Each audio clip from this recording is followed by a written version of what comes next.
Ce signe-là, si vous l'avez déjà vu, vous savez que c'est un signe plus. Et le signe plus permet de faire des additions. Ça tombe bien, puisqu'on est dans la vidéo qui va parler des additions simples. Alors, additions simples, vous me direz, peut-être qu'elles sont pas si simples que ça pour vous. Bah, c'est pas grave. Aujourd'hui, on va voir un peu comment apprendre à faire les additions simples, et vous verrez que très rapidement, pour vous aussi, faire une addition simple deviendra trivial. Alors, comment on peut faire? Par exemple, si je mets 1 plus 1, ça fait combien? Vous me direz 2. Oui, effectivement, ça fait 2. Maintenant, est-ce que vous le saviez ou est-ce que vous l'avez calculé? Puisque, par exemple, si je vous dis 3 plus 4, ah bah là, si vous ne savez pas faire une addition, c'est beaucoup plus dur. Alors, il y a plein de méthodes qui existent. On peut compter avec ses doigts, on peut utiliser des objets, on peut évidemment utiliser des calculettes, mais c'est pas l'idée. Ici, on va utiliser donc des balles, par exemple. Donc, je vais faire des jolies balles. Je vais faire 3 balles ici et 4 balles ici. Et donc, quand on les additionne, si je les compte, ça nous fait 1, 2, 3, 4, 5, 6, 7 balles. Donc, 3 plus 4 égale 7. Alors, comme vous voyez, tout ce qu'on a utilisé pour faire cette addition, c'est compter. Et effectivement, c'est ça. Si on sait compter, on sait également faire une addition. Alors, comment on peut s'aider d'une autre manière de ces chiffres et de ce comptage pour faire les additions?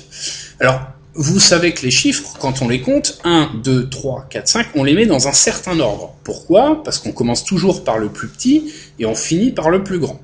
Bah, on va faire pareil sur une échelle. Si on représentait tous les chiffres qu'on vient de dire, et qu'on disait que le plus grand serait toujours sur la droite, on va appeler ça donc une échelle des nombres. Et donc on va placer par exemple le 0 ici, et ensuite on va compter. 1, 2, 3, 4, 5, 6, 7, 8, etc., etc. Évidemment, on pourrait continuer longtemps puisqu'il y a beaucoup de chiffres. Eh bien, regardez, si on prend par exemple le chiffre 3 qui est là, et ensuite on va compter 4 de plus, 1, 2, 3, 4, on arrive à 7. Et ça tombe bien, puisque 7, c'est bien ce qu'on a trouvé. De la même manière, si on part de 1 et qu'on compte 1 de plus, 1 plus 1, 2, on arrive sur le 2, qui est également ce qu'on avait trouvé. Donc vous voyez, cette méthode, elle est assez pratique, puisqu'elle permet rapidement de trouver une solution en utilisant l'échelle. Donc, on va refaire quelques petits exemples. On va commencer par retracer notre échelle des nombres, comme on l'avait fait juste avant. Hop, on va noter le 0, et donc ensuite on va écheler en comptant, comme on a fait tout à l'heure. 1, 2, 3, 4, 5, 6, 7, 8, 9, 10, 11, 12, 13, 14, 15 et 16. On va s'arrêter là. J'en ai mis quand même un peu plus que tout à l'heure, puisqu'on va essayer d'aller un peu plus loin tout à l'heure.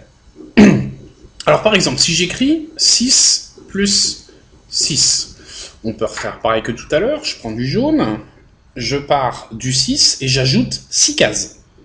1, 2, 3, 4, 5 et 6, pour arriver donc sur le 12. Et comme on voit, donc 6 plus 6, ça fait 12.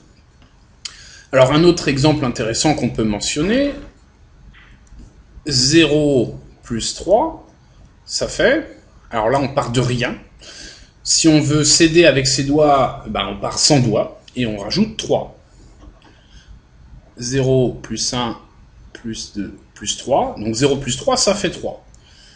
Donc, c'est déjà rigolo de voir que quand on ajoute 0 à un nombre, eh ben, il n'est pas bougé du tout. Un autre exemple ici, 7 plus 8 égale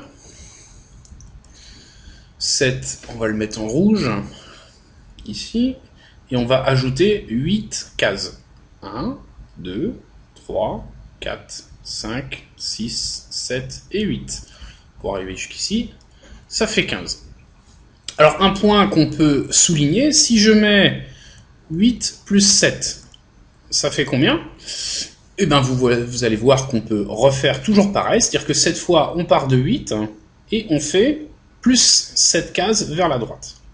1, 2, ça commence à être le fouillis, 3, 4, 5, 6 et 7. Eh bien on retombe sur la même chose.